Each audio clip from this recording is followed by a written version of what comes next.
अवघा रंग एक झाला,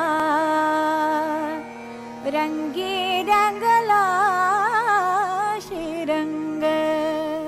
अध्यात्म और मूल्यों से सजा कार्यक्रम रंग नवे जरूर सुने आपके अपने पसंदीदा रेडियो स्टेशन रेडिओ शिवनेरी पर 90.4 FM। आवाज तुमच्या आमच्या। रंगी रंगला श्रीरंग, अवघा रंग एक झाला।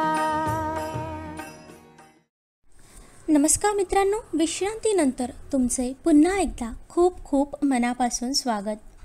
तर मंडळी, आजचा आपला विषय आहे महाराष्ट्राच्या लोककला। विश्रांतीपूर्वी आपण गोंधळी या लोककलाकाराबद्दल माहिती घेतलेली आहे।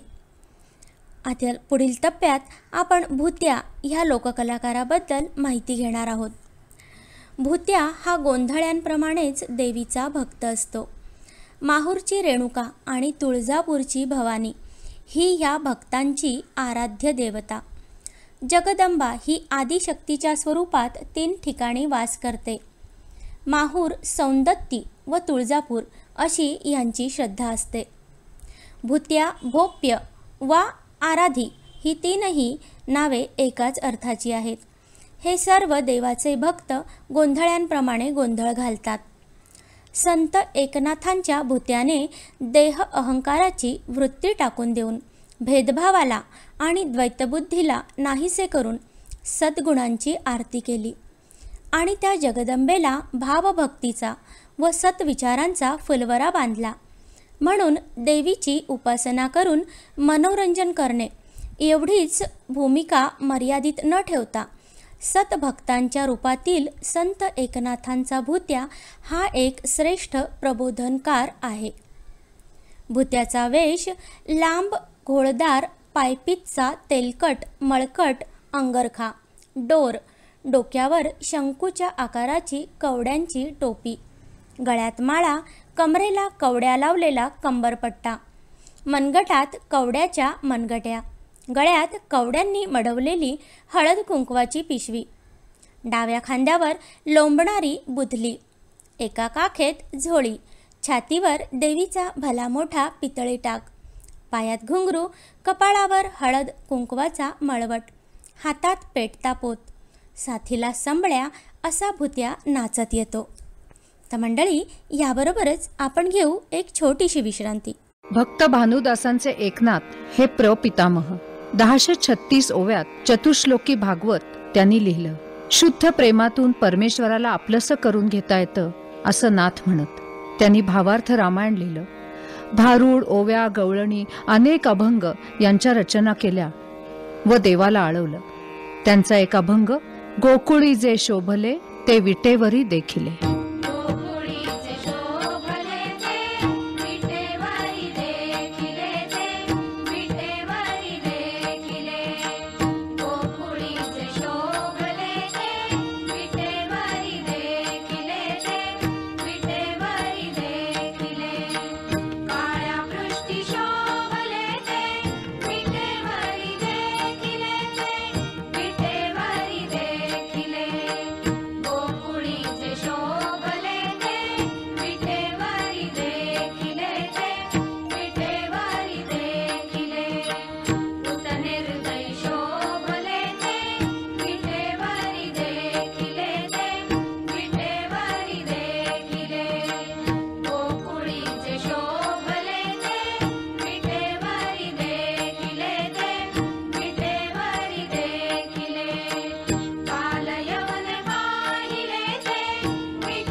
किसी ने खूब कहा है अच्छी बातें पढ़ने, देखने और सुनने की आदत हो तो अच्छी बातें करने की आदत अपने आप पड़ जाती है।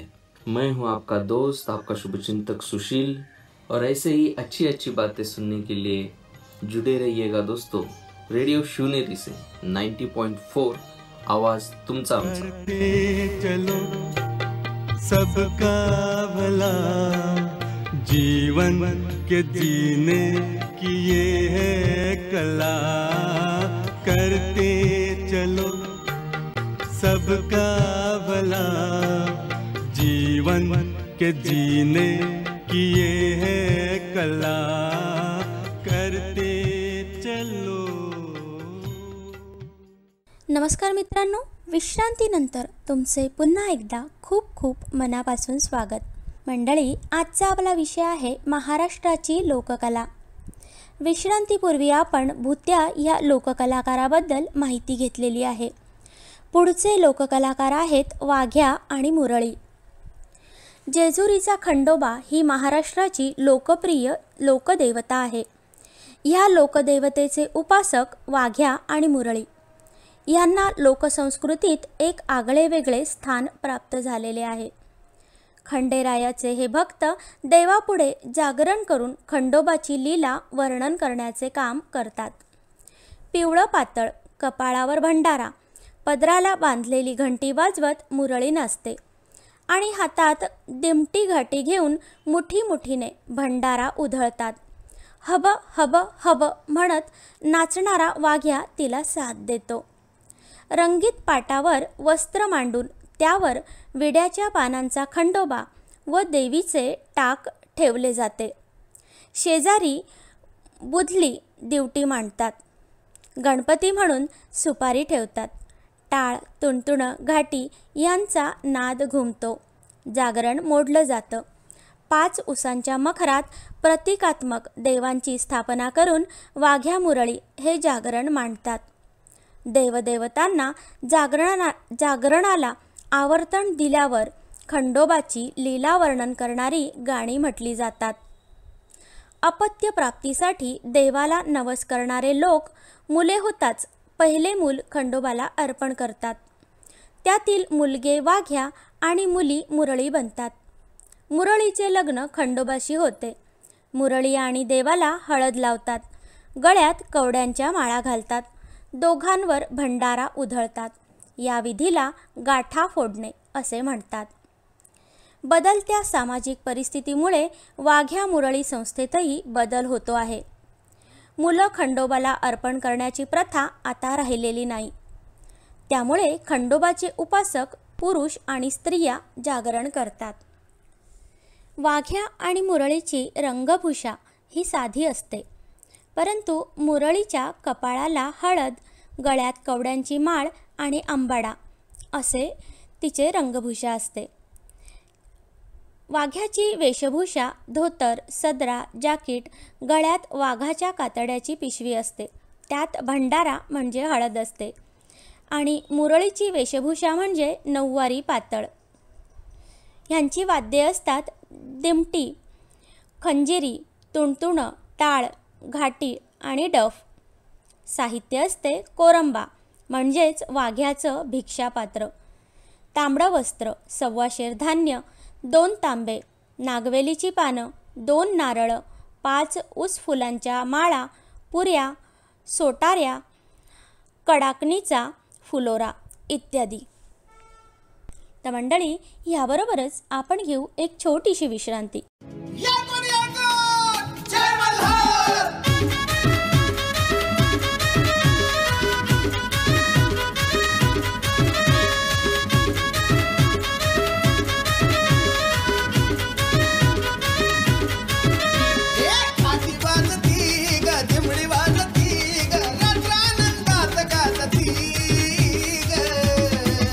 भाग्यवंताच्या दारी वाघ्या मुरळी नाचती, भाग्यवंताच्या दारी वाघ्या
मित्रांनो, विश्रांतीनंतर तुमचे पुन्हा एकदा खूप खूप मनापासून स्वागत.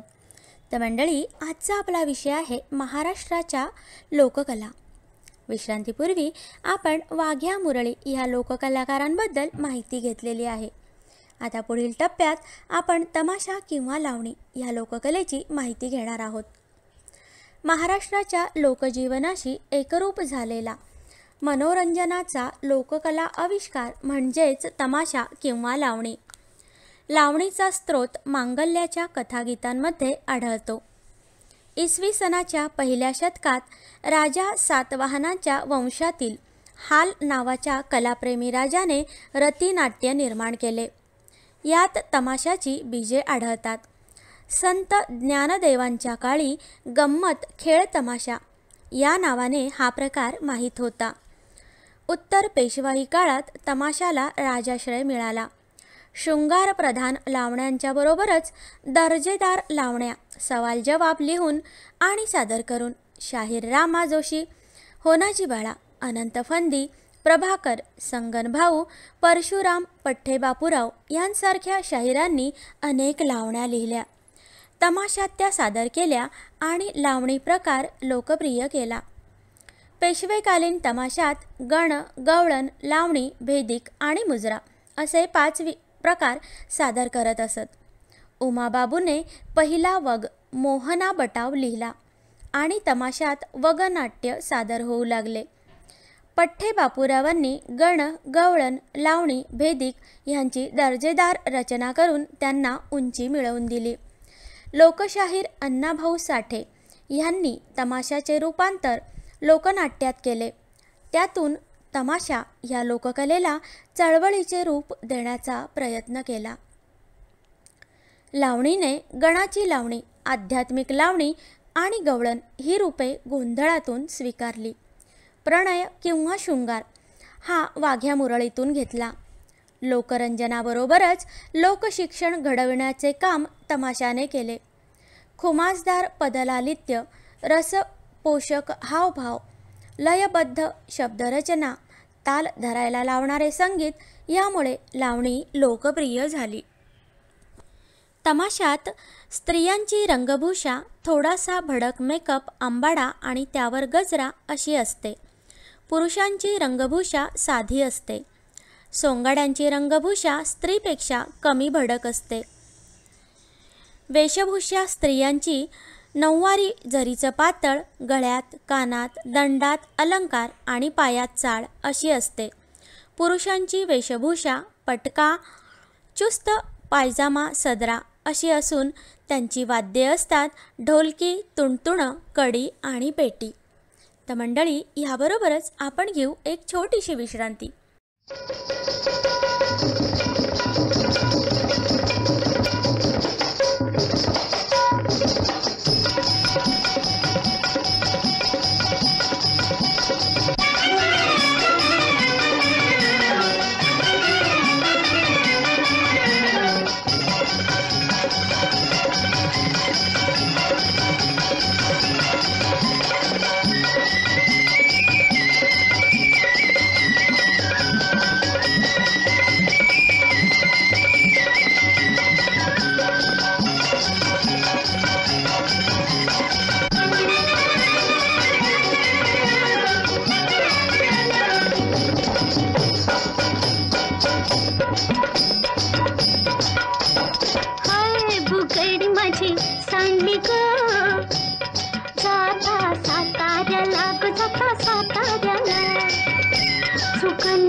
शेजारी तरुण राहतो, टकमक मला का पाहतो.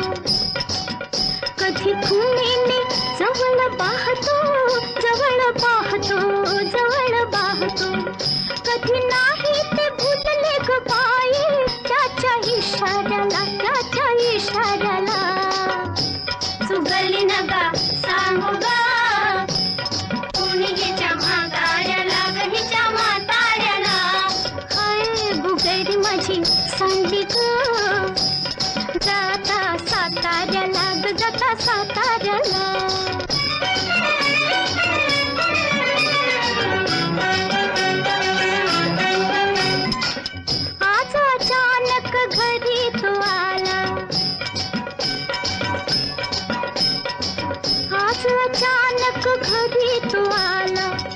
फिरून भेटन पाठीस शमला फार गोड तो मजसी गमला मजसी गमला मजसी गमला तिला बसाया पाठ मी बाई त्याला शेजाऱ्याला माझ्या शेजाऱ्याला गली नका सांगू ग कुणीच्या म्हाताऱ्याला गणीच्या म्हाताऱ्याला हाय बुगडी माझी सांगली ग जाता साताऱ्याला ग जाता साताऱ्याला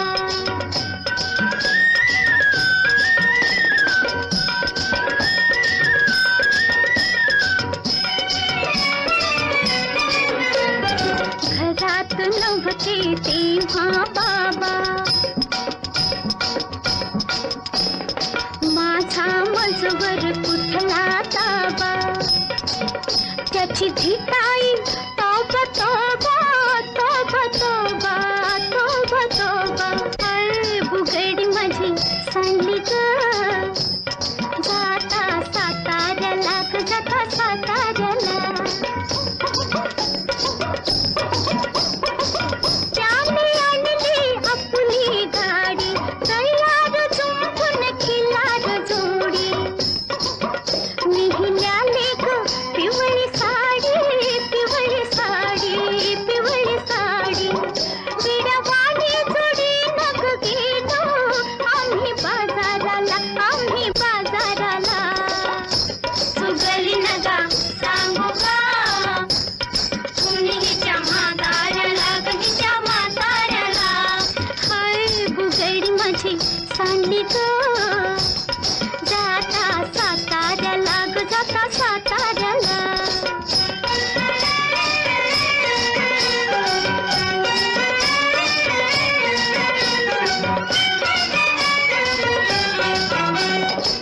येण्याआधी बाबा परतून येण्याआधी बाबा परतून पोचणार मी घरात जाऊन पोचणार मी घरात जाऊन मग पुसतील काना पाहून काना पाहून काना पाहून काय तेव्हा सांगू मी ग बाई त्याला बिचाऱ्याला सुगली नगा सांगू ग कुणीच्या म्हाताऱ्याला गणीच्या म्हाताऱ्याला हे बुगडी माझी सांडली ग जाता साताऱ्याला ग जाता साताऱ्याला नमस्कार. असत्य हे अपंग प्राण्याप्रमाणे असतं. असत्य हे अपंग प्राण्याप्रमाणे असतं. दुसऱ्यांच्या आधाराशिवाय ते कधीच उभे राहू शकत नाही. मी शुभांगी आणि आपण ऐकत आहात रेडिओ शिवनेरी 90.4 FM. आवाज तुमचा आमचा. तुझ्या नामात रे गोडवा केशवा माधवा तुझ्या नामात रे गोडवा तुझ्या नामात रे गोडवा. नमस्कार मित्रांनो, विश्रांतीनंतर तुमचे पुन्हा एकदा खूप खूप मनापासून स्वागत. मंडळी, आजचा आपला विषय आहे महाराष्ट्राच्या लोककला. विश्रांतीपूर्वी आपण तमाशा किंवा लावणी या लोककलेची माहिती घेतलेली आहे. पुढील टप्प्यात आपण वारकरी आणि दिंडी याबद्दल बोलणार आहोत. महाराष्ट्राचं लाडकं दैवत पंढरपूरचा विठोबा. आषाढी कार्तिकी एकादशीला पंढरपूरला पोहोचण्यासाठी महाराष्ट्रातील अनेक संतांच्या दिंड्या आणि पालख्या निघतात. त्या संतांची प्रतीके म्हणून चांदीच्या पादुका पालखीत घालून टाळ मृदुंगाच्या गजरात गावोगावचे वारकरी त्यात सहभागी होतात.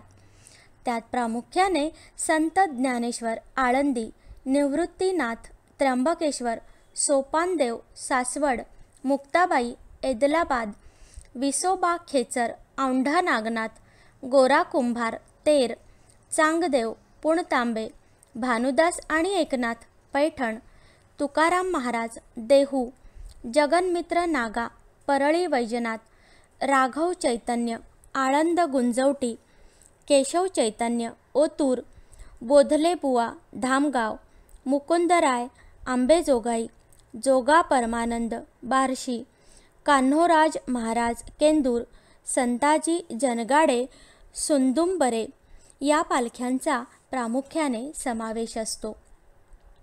या साऱ्या पालख्या वाखरीजवळ एकत्र येतात. विठुरायाच्या नामाने अवघे आसमंत भक्तिमय होऊन जाते. टाळ मृदुंगाच्या गजराने माणसाच्या मनात भक्ती जागृत होते.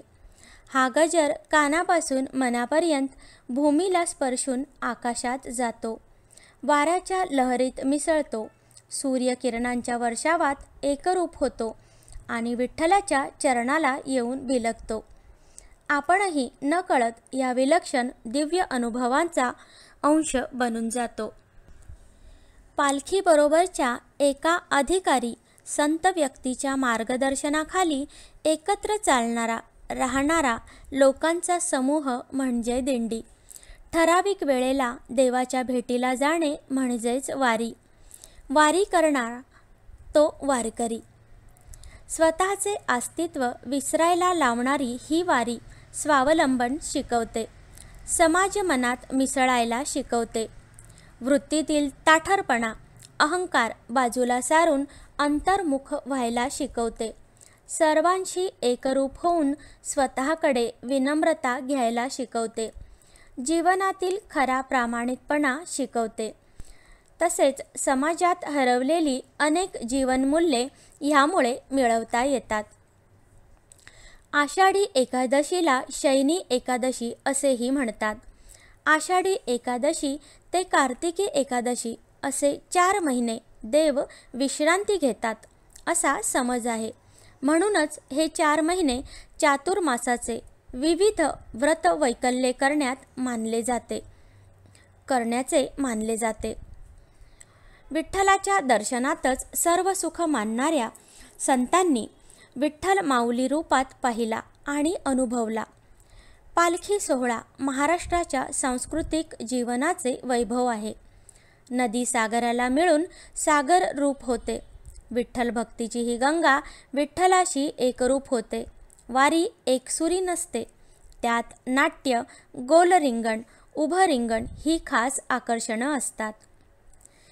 पालखी राष्ट्रीय एकात्मतेची गंगोत्री आहे. खांद्यावरील पताका एकात्मतेचे प्रतीक आहे. संतांनी समाज शिक्षण होते म्हणून पालखीसारख्या माध्यमातून सामाजिक समतेची परंपरा प्रस्थापित केली. हा आध्यात्मिक उन्नती प्रवाह अविवेकाकडून विवेकाकडे, अविचारांकडून विचारांकडे, अज्ञानाकडून ज्ञानाकडे, सूक्ष्मातून व्यापकत्वाकडे ऊर्ध्व दिशेने झेपावतो आहे. हेच वारी सोहळ्याचं वैशिष्ट्य आहे. तर मंडळी, याबरोबरच आपण घेऊया एक छोटीशी विश्रांती.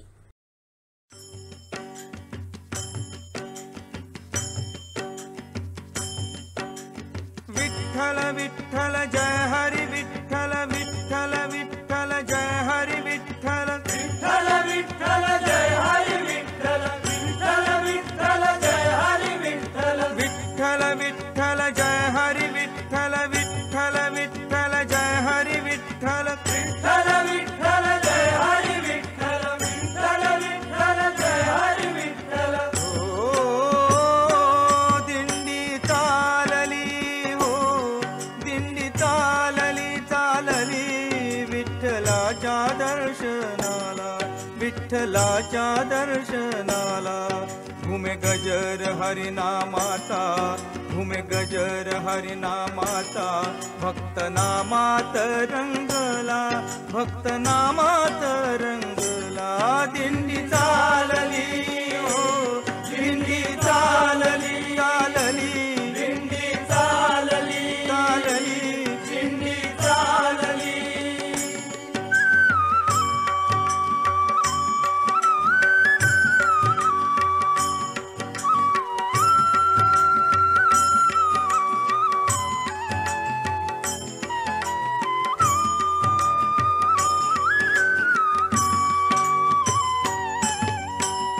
तिळा वैष्णव हे ल्याले, गळाहार तुळशी माळा तिळा वैष्णव हेल्याले गळाहार तुळशी माळा एक तारी देते साथ टाळ मृदंगाच्या ताला एक तारी देते साथ टाळ मृदुंगाच्या ताला भागवताची पताका भागवताची पताका आलिंगिते गगनाला आलिंगिते गगनाला हो दिंडी चालली हो दिंडी चालली चालली दिंडी चालली चालली दिंडी चालली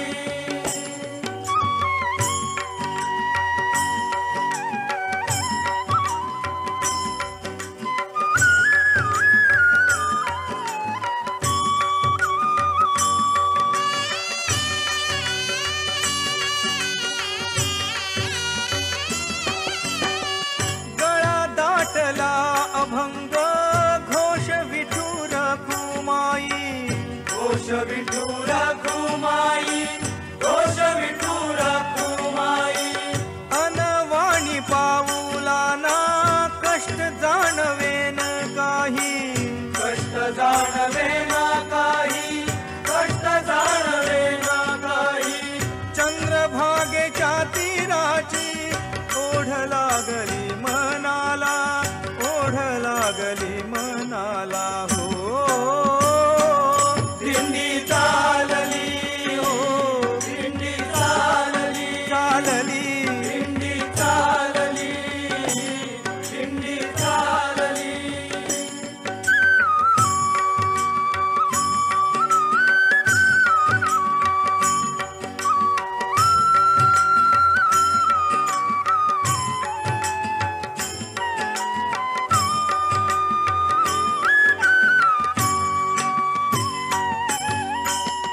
आले सुखाला भरते चंद्रमोहरे भक्तीचा आले सुखाला भरते चंद्रमोहरे भक्तीचा तुझी भावना सरली बोध जाहला ज्ञानाचा तुझी भावना सरली बोध जाहला ज्ञानाचा भाव समतेचा थोर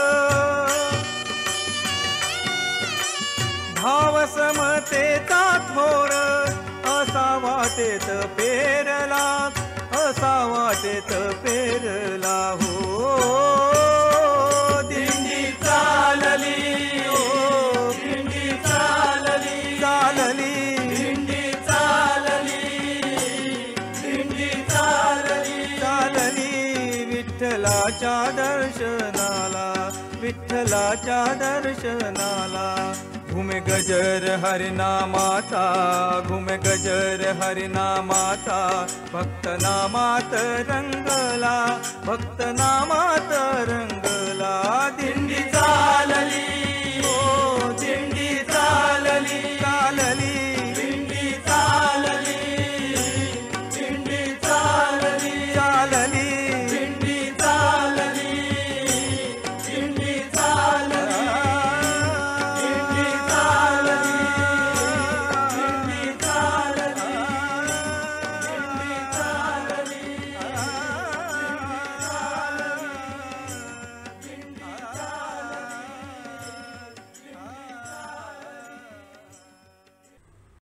नमस्कार मित्रांनो, विश्रांतीनंतर तुमचे पुन्हा एकदा खूप खूप मनापासून स्वागत.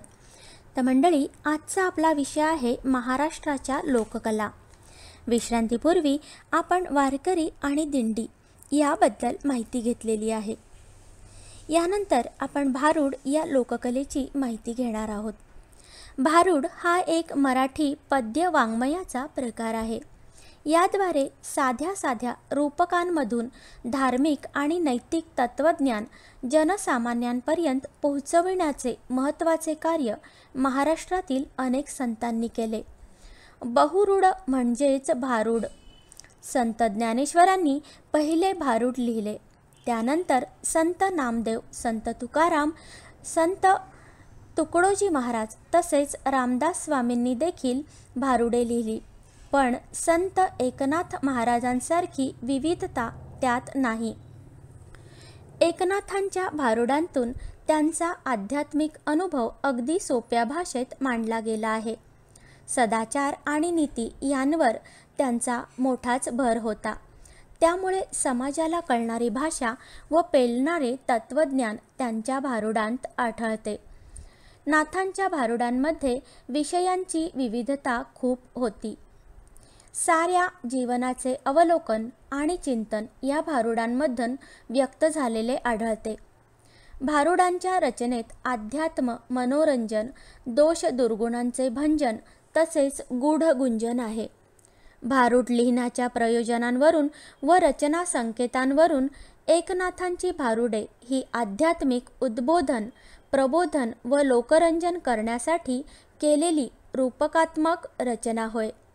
म्हणूनच संस्कृत वाङ्मयात जे स्थान पुराणांचे आहे तेच संत वाङ्मयात भारुडांचे आहे. भारुडातील सर्व विषय हे सर्वसामान्यांच्या परिचयाचे व नित्याच्या व्यवहारात आढळणारे असतात. व्यवसाय, नातीगोती, सामाजिक वृत्तीदर्शन, गाव, दैवी भूमिका, भूत पिशाच्च, पशुपक्षी, सण आदी बाबींचे विविध विषय एकनाथांच्या भारुडात दिसून येतात.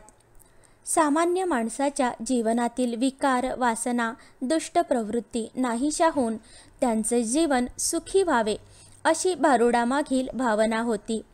विंचू चावला म्हणजे अत्यंतिक वेदना होतात, मग क्रोधाधी षड्रिपूंचा विंचू चावला तर किती गंभीर वेदना होतील, हा विचार विंचू या भारुडात एकनाथांनी वर्णन केलेला आहे. तर मंडळी, याबरोबरच आपण घेऊ एक छोटीशी विश्रांती. सूर्य उगवला, प्रकाश पडला, आडवा हा डोंगर रे, आडवा हा डोंगर हे, आडवा हा डोंगर तयाला माझा नमस्कार हे. आडवा डोंगर तयाला माझा नमस्कार, आडवा डोंगर तयाला माझा नमस्कार. अग ग ग ग ग ग ग ग ग ग, अग ग ग ग ग, देवा रे देवा, आता काय मी करू, आता कुणाला सांगू, अग दादा दादा दादा, अग बया बया बया, अरे विंचू चावला रे, विंचू चावला रे, विंचू चावला. हो महाराज महाराज काय झालं काय एकाएकी? काम क्रोध विंचू चावला, अरे अरे तमघाम अंगाशी आला, महाराज त्याने माझा प्राण चालिला. काय ग? अरे विंचू चावला महाराज, अरे विंचू चावला, महाराज. गा गा गा गा गा गा गा गा गा गा गा, देवा रे देवा, आता काय मी करू, गा गा गा गा गा, आय आय आय आयो, अरे विंचू चावला रे, विंचू चावला रे, विंचू चावला. हो मनुष्य इंगळी अति दारुण. हा हा म्हणजे अति दारुण. दारूचा आणि इंगळीचा काही संबंध आहे? दारुण म्हणजे भयंकर. हा भयंकर म्हणजे तो अभ्यंकर का? अभ्यंकरचाही संबंध नाही. अभ्यंकर नव्हे, भयंकर म्हणजे अति भयंकर. अति भयंकर म्हणजे खूप भयंकर. आणि खूप भयंकर म्हणजे मांदाळ भयंकर. आणि मांदाळ भयंकर म्हणजे तुझं दात पाडल्यावर जेवढा त्रास होईल तेवढं भयंकर. बापरे. मनुष्य इंगळी अति दारुण, मदनांगा मारिला तिनं. तिनं म्हणजे त्या खालच्या आळीतल्या गंगीनं. ए गंगीचा इथं काय संबंध? मग त्या रंगीनं कोणाचाही संबंध नाही. तिनं म्हणजे त्या इंगळीनं. त्या इंगळीनं. महाराज इंगळी म्हणजे मोठा विंचू. मोठा विंचू अंदाजे केवढा? तुझ्या एवढा. हो बा. मनुष्य इंगळी अति दारुण, मदनांगा मारिला तिनं सर्वांगी वेदना जाण त्या इंगळीची. अरे विंचू चावला महाराज. अरे विंचू चावला महाराज. गा गा गा गा गा गा गा गा गा गा गा. देवा रे देवा, आता काय मी करू, आता कुठं मी जाऊ, आय आय आयो, अरे विंचू चावला रे, विंचू चावला रे, विंचू चावला. हो या विंचवाला उतारा. उतारा, गंडा, दोरा, धुपारती, आरती, पंचारती, वाजंत्री, संत्री, मंत्री असला उतारा चालत नाही. मग एक गरम गरम पावशेर काय ते दूध दूध असलाही उतारा चालत नाही. या विंचवाला उतारा, तमोगुण मागे सारा. तंबाखू आणि चुना खायचं माग सारा. हे तंबाखू चुन्याचं काय काम इथं? तमोगुण म्हणजे काय? तमोगुण म्हणजे गर्वानं जर छातीचा फुगा फुगला असेल तर पिन लावून थोडीशी हवा कमी करा. मी मारतो पिन. या विंचवाला उतारा, तमोगुण मागे सारा. सत्वगुण लावा अंगारा, विंचू इंगळी उतरे झरझरा. अरे विंचू चावला महाराज. अरे विंचू चावला महाराज.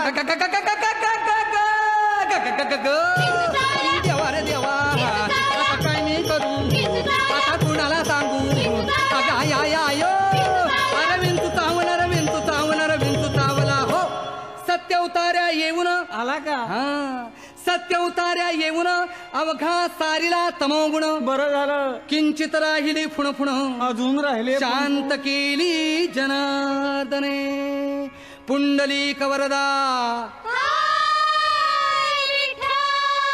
श्री ज्ञानदेव पंढरीनाथ महाराज की जय. नमस्कार मित्रांनो, विश्रांतीनंतर तुमचे खूप खूप पुन्हा एकदा मनापासून स्वागत. तर मंडळी, आजचा आपला विषय आहे महाराष्ट्राच्या लोककला. विश्रांतीपूर्वी आपण भारूड या लोककलेची माहिती घेतलेली आहे. पुढील टप्प्यात अभंग आणि भजन या विषयावर आपण थोडीशी माहिती घेणार आहोत. ईश्वर भक्तीसाठी सर्व संतांनी विविध अभंगांची रचना केली. अभंग, गवळणी, हरिपाठ यांचे गायन होऊ लागले. अभंग वृत्त 4 तुकड्यांमध्ये असतो. 10 ते 15 अक्षरांचा एक असे 3 तुकडे. शेवटचा अगदी लहान 4 ते 8-10 अक्षरांचा तुकडा असतो. अभंगांच्या दुसऱ्या कडव्यात पहिल्या ओळीत अभंगाचा विषय, अभंगाचे सार सांगितलेले असते. त्याला ध्रुपद असे म्हणतात. त्यानंतर तालाची तोड घेतली जाते. शेवटच्या कडव्यात अभंग रचणाऱ्याचे नाव असते. त्याला मुद्रा असे म्हणतात. रूपपर, मागणीपर, उपदेशपर, मार्गदर्शनपर, विरहिण्या, गवळणी असे अभंगांचे विषय आहेत. भजनाची सुरुवात जय जयकाराने होते. त्यानंतर नमनाचे श्लोक असतात. नंतर पुन्हा जय जयकार आणि नंतर रामकृष्ण हरीचे भजन सुरू होते. त्यानंतर रूपपर, मागणीपर अभंग म्हटले जातात. पहिले 5 अभंग कोणते म्हणायचे हे ठरलेले असतात. त्याला पंचपदी असे म्हणतात. बुक्का लावल्यानंतर कोणतेही अभंग म्हणणे संमत असते. सर्व अभंग म्हटल्यानंतर गवळणी म्हणतात. कृष्ण, गोपी, राधा, गोकुळ, कृष्णलीला यावर आधारित अभंग म्हणजेच गवळणी. भजनाचा शेवट भैरवीने होतो. शेवटी परत जय जयकार करतात. महाराष्ट्रात भजन परंपरा भक्तिपूर्ण व परिणामपूर्वक म्हणून प्रसिद्ध आहे. तर मंडळी, याबरोबरच आपण घेऊ एक छोटीशी विश्रांती.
नमस्कार मित्रांनो, विश्रांतीनंतर तुमचे पुन्हा एकदा खूप खूप मनापासून स्वागत.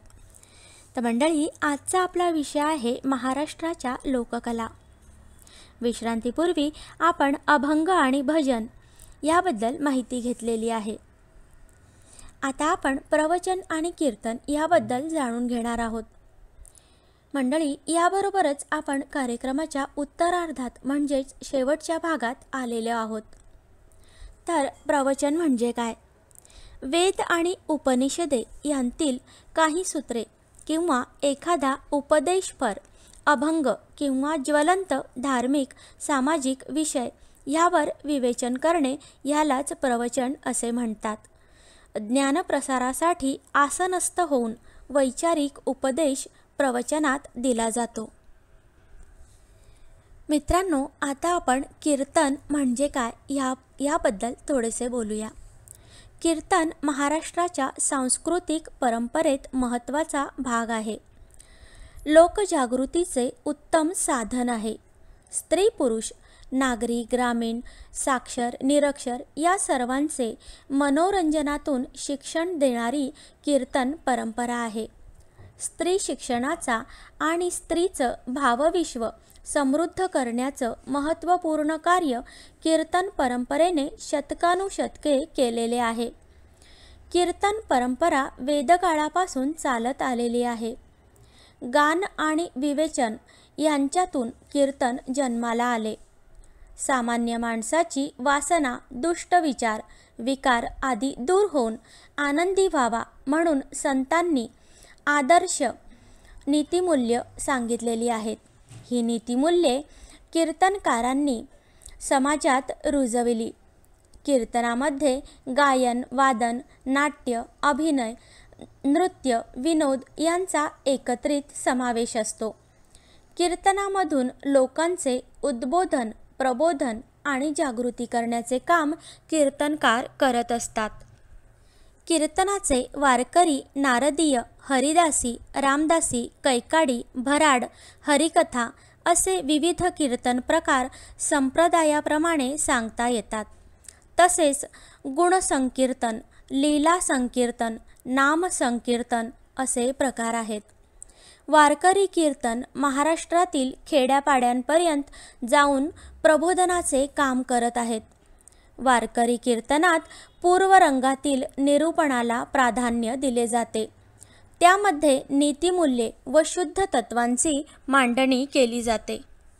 नारदीय कीर्तनाचे वैशिष्ट्य म्हणजे पूर्व रंगात निरूपण व उत्तर रंगात रसभरीत आख्यान. या कीर्तनकारांना हरिदास किंवा कथेकरी बुवा असे म्हणतात. या कीर्तनाने साकी, दिंडी या वृत्तांबरोबरच कटाव, चूर्णिका, कडाका, छंद अशी नवी वृत्ते निर्माण केली. या नारदीय कीर्तनातूनच संगीत नाटकांची परंपरा सुरू झाली असावी. रामदासी कीर्तनकार राष्ट्रधर्म जागवतात. कैकाडी किंवा गाडगेबाबा संप्रदायाचे कीर्तनकार अतिसामान्य माणसाला समजेल अशा सोप्या बोलीभाषेत नीतिबोध सांगतात. पशुबळी, जातीभेद, व्यसनाधीनता अशा सामाजिक विकृतींवर आक्षेप घेऊन प्रबोधन करतात. नाट्य, नृत्य, संगीत, विनोद यांचा मिलाफ करून एकपात्री प्रयोग म्हणजेच कीर्तन. कीर्तनाने देवाशी नाते जोडताना माणसातील देव शोधला. माणसातील देवत्वाचे जागरण म्हणजेच कीर्तन. भक्तीचे सामाजिकरण, देवाचा शोध, मानवतेचे बोध हे कीर्तनाचे प्रयोजन आहे. मंडळी, याबरोबरच आपली माहिती येथे पूर्ण होत आहे. या भागात एवढेच. पुन्हा भेटू रंगनवेच्या नव्या भागात एका नवीन विषयाला घेऊन. तोपर्यंत नमस्कार.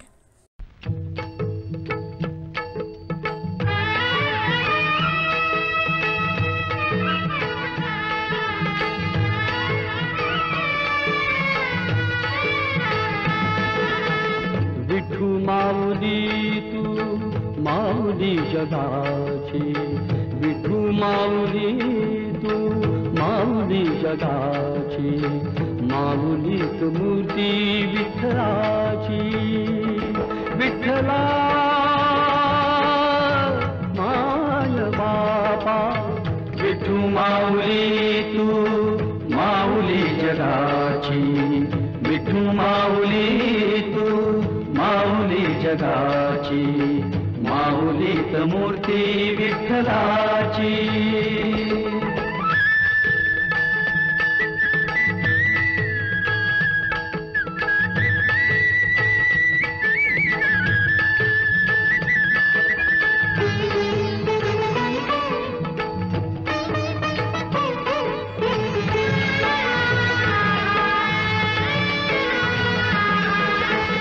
काय तुझी माया सांगू श्रीरंगा. काय तुझी माया सांगू श्रीरंगा. संसाराची पंढरी तू दिली पांडुरंगा. डोळ्यातून वाहे माय चंद्रभागा. अमृताची गोडी आज आली या अभंगा. विठ्ठला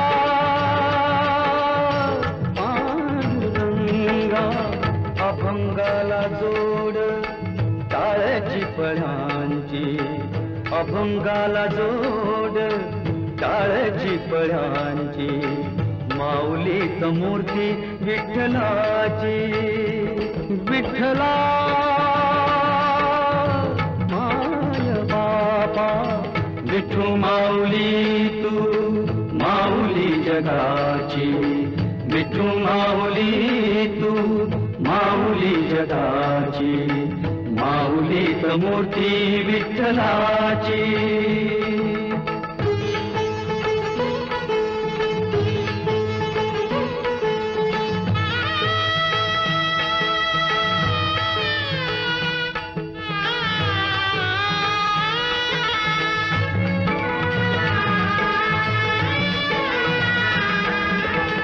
लेकरांची सेवा केली सतू आई. लेकरांची सेवा केली सतू आई.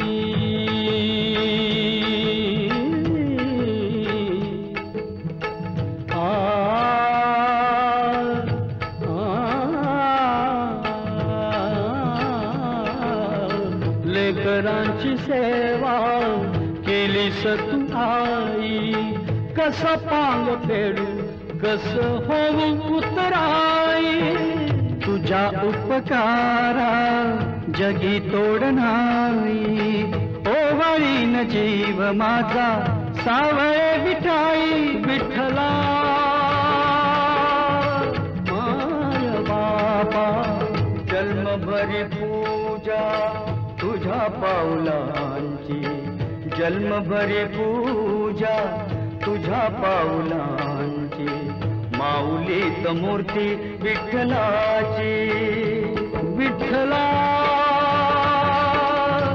माय बापा विठू माऊली तू माऊली जगाची. विठू माऊली तू माऊली जगाची. माऊलीत मूर्ती विठ्ठलाची. पांडुरंग पांडुरंग विठू माऊली तू. पांडुरंग पांडुरंग विठू माऊली तू. पांडुरंग पांडुरंग विठू माऊली तू. पांडुरंग पांडुरंग विठू माऊली तू. विठू माऊली तू माऊली जगाची. माऊली मूर्ती विठ्ठलाची. तू माऊली जगाची. माऊलीत मूर्ती विठ्ठलाची. विठू माऊली तू माऊली जगाची. माऊलीत मूर्ती विठ्ठलाची.